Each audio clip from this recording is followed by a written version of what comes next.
उद्या अत्यंत पवित्र आणि मंगलमय अशी आषाढी एकादशीचं महापर्व आहे. या एकादशीला देवशयनी एकादशी असेही म्हणतात, कारण या दिवसापासूनच भगवान श्री हरिविष्णू पुढील 4 महिन्यांसाठी म्हणजेच चातुर्मासासाठी योगनिद्रेत जातात. आषाढी एकादशी हा केवळ एक सण नाही, तर तो भक्ती, श्रद्धा आणि आत्मनंदनाचा सोहळा आहे. महाराष्ट्राच्या कानाकोपऱ्यातून लाखो वारकरी पांडुरंगाच्या भेटीसाठी पंढरपूरला दाखल होतात. तर या दिवशी आपल्याला काही प्रभावी असे उपाय करायचे असतात.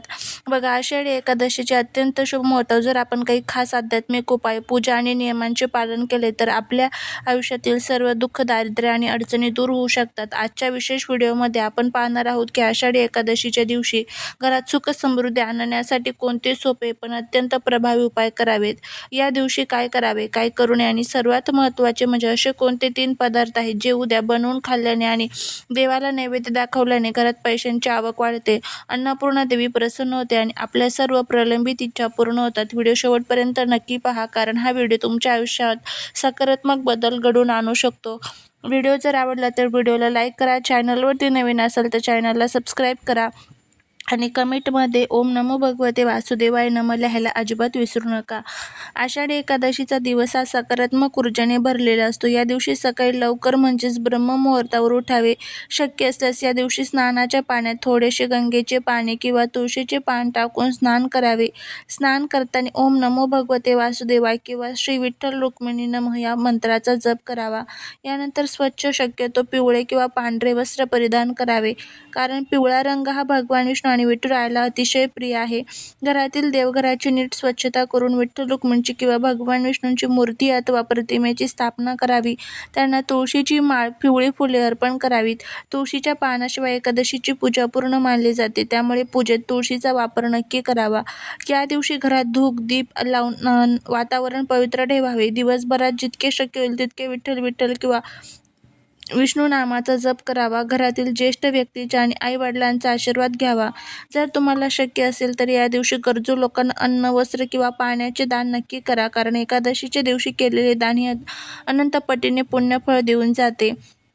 आता या दिवशी कोणत्या गोष्टी टाळल्या पाहिजेत, कारण काही चुकांमुळे पूजेचे पूर्ण फळ मिळत नाही.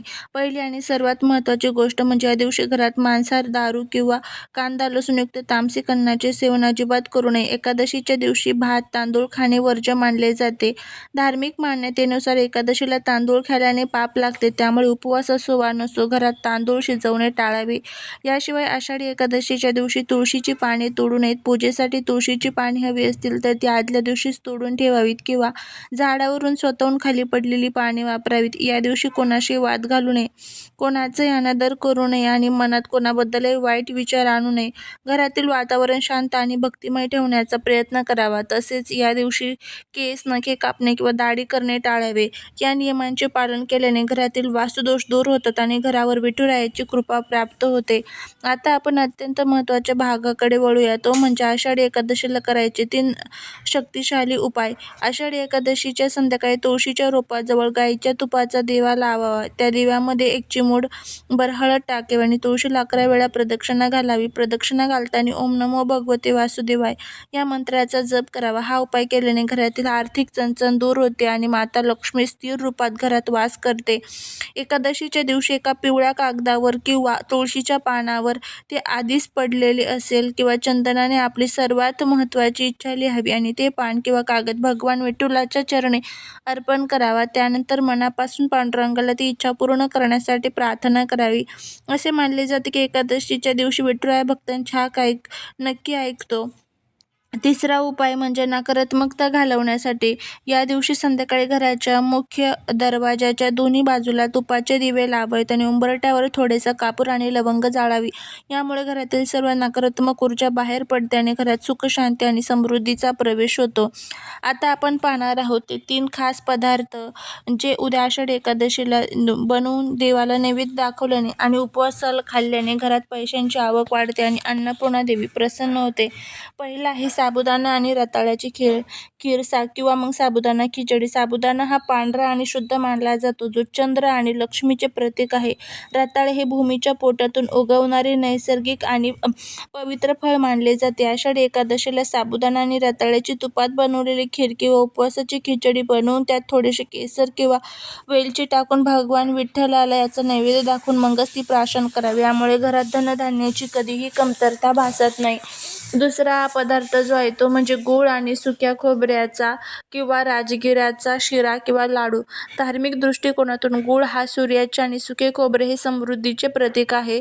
एकादशीला शुद्ध गाईच्या तुपात राजगिऱ्याचे पीठ किंवा शिंगाड्याचे पीठ भाजून त्यात गूळ घालून शिरा बनवा. या शिऱ्यामध्ये तुळशीचे पान ठेवून विठ्ठलाला नैवेद्य दाखवावा.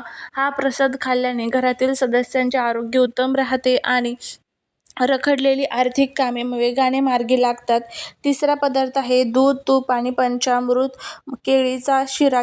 आषाढी एकादशीला गाईचे दूध, दही, तूप, मध आणि साखर एकत्र करून पंचामृत तयार करावे किंवा उपवासासाठी केळी आणि दुधाचा वापर करून विशेष फलाहार तयार करावा. भगवान विष्णू आणि विठ्ठल यांच्या दुधाचे व तुपाचे पदार्थ अत्यंत प्रिय आहेत. हा नैवेद्य अर्पण केल्याने घरात अक्षय लक्ष्मीचा वास राहतो आणि उत्पन्नाचे नवीन मार्ग मोकळे होतात.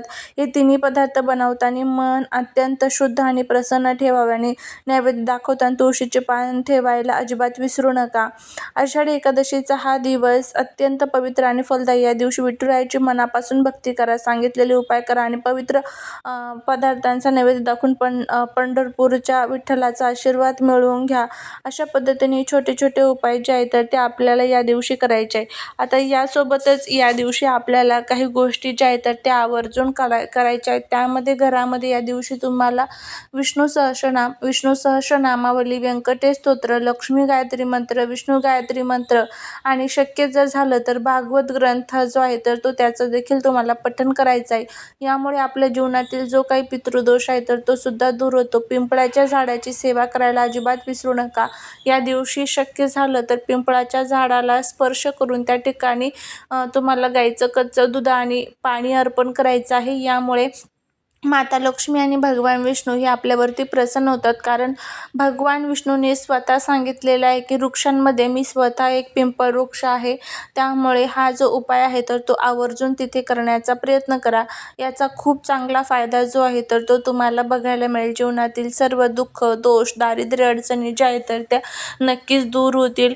जीवनामध्ये आपल्या अनेक संकटे येतात, दोष येतात, पण ते दूर करण्यासाठी ज्या वेळेस ह्या काही पवित्र तिथी असतात त्या पवित्र तिथींना आपण ज्या वेळेस काही प्रभावी उपाय करतो, प्रभावी सेवा करतो, त्यावेळेस त्याचा खूप चांगला फायदा जो आहे तर तो आपल्याला होत असतो. तर नक्की अशा पद्धतीने हे जे काही उपाय आहेत तर ते करण्याचा प्रयत्न करा.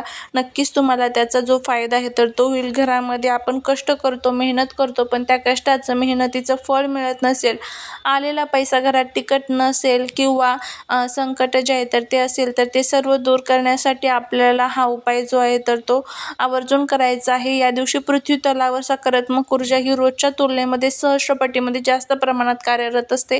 त्यामुळे तुम्हाला हा उपाय जो आहे तर तो आवर्जून करायचा आहे. तुम्हाला याचा खूप चांगला फायदा जो आहे तर तो बघायला मिळेल. हे 3 पदार्थ बनवून सर्वात आधी देवाला नैवेद्य दाखवायचा, त्यानंतर ते ग्रहण करायचे. पण अगोदर घरामध्ये भगवान विष्णूंचा अभिषेक करून घ्या. पुरुष सूक्त, स्त्री सूक्तमचं पठण करत करत अभिषेक करा आणि नक्कीच तुम्हाला याचा फायदा होईल. झालेली सेवा ही महाराजांच्या चरणी रुजू करते. व्हिडिओ जर आवडला तर लाईक, शेअर आणि सबस्क्राईब करायला विसरू नका. भेटूया पुढच्या एका छानशा नवीन व्हिडिओत एका नवीन माहितीसोबत. तोपर्यंत सर्वांना श्री स्वामी समर्थ.